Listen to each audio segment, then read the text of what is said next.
Hi and welcome back to our YouTube channel, and in this episode our ex-ambulance is saved by getting stitches. So as you can see, if I do this, you can see a tipper vehicle came along and clonked it, so I've got rub marks here, I've got a scratch here, and it's pushed in here and in here, and you can see by this mark it gouged into here and it crinkled this up. Anyway, but I think this has happened before, so this is crinkled up, as you can see by the hole, and these are the best thing ever.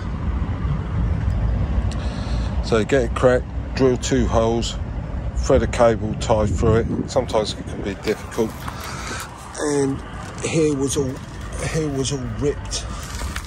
So I'll go back. So it's all ripped all the way up to here.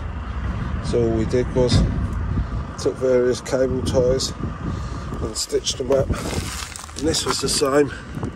The rip starts here, goes all the way down, and as you can see, cable tied it all the way up.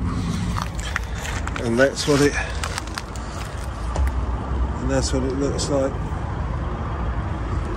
And that's an MOT pass, where I think before it would have been an MOT failure. Thanks for watching my channel. Please give me a thumbs up and subscribe. It's completely free.